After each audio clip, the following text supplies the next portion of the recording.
Succulents can grow tall for a number of reasons. Many grow tall naturally, but it can also be a response to their environment. When the environment is not to a plant's liking, it will try and find better conditions by stretching. This usually happens to succulents grown indoors or in insufficient light and when the soil is depleted of nutrients. Whatever the reason, there are a couple of options to fix succulents that have grown too tall.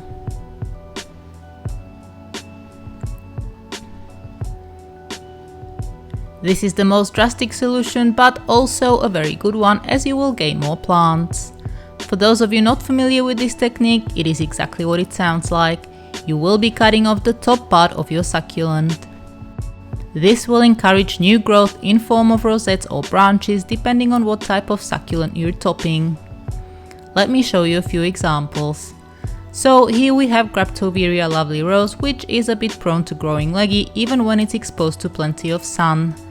While the head at the end still looks very pretty, the overall look is somewhat of a letdown due to the long bare stalk.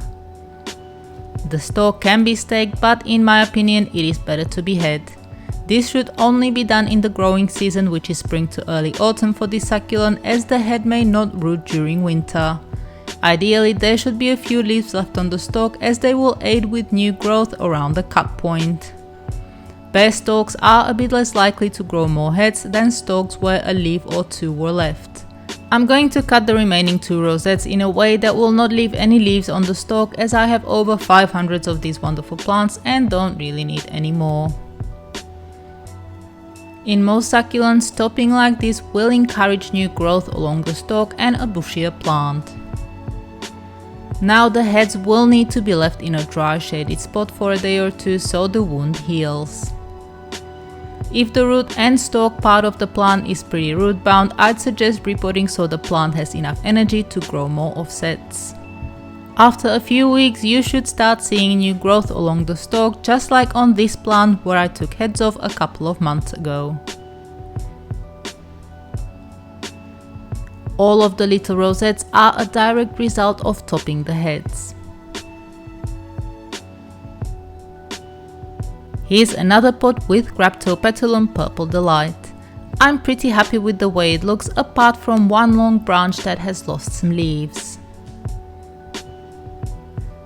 I will eventually be selling this pot and so want it looking amazing.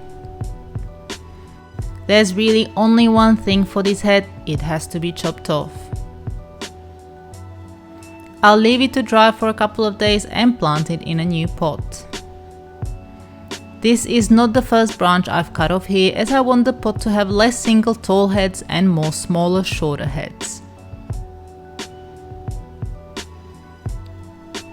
There's at least 3 branches I can see. If I didn't top them, this pot would consist of 3 to 4 big, very tall rosettes that would be super prone to breaking off as they tend to be heavy.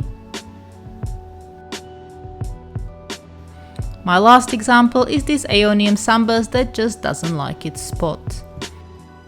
It has high level of variegation and as a result burned quite a bit during the heat waves this summer. There's also no offsets and chopping it off will force them to grow underneath the rosette. The stalk will very likely die off. I'm not going to do it now though, as it's still hot and the plant is dormant.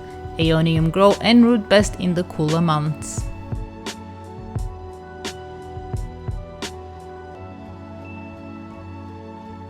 Sometimes succulents will grow tall when they are very root bound. You can still behead these, but there is another option. This Senecio normally grows into a shrub with multiple branches, but because it's root bound it only has energy for one stalk, and if not repotted it will keep losing leaves. Look how dense that root ball is. Once repotted it should grow more branches and look nice and bushy. This typically happens to fast growing succulents that can grow big.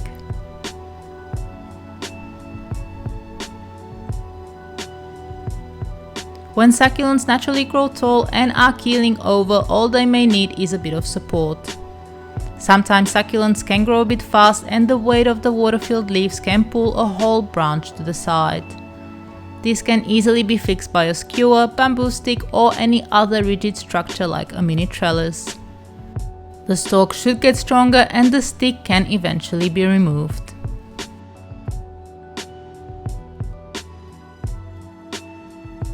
For a lot of people, their first experience with tall or leggy plants happens in the house. Unfortunately, many succulents are not suitable to be grown indoors and will grow tall in search of more light.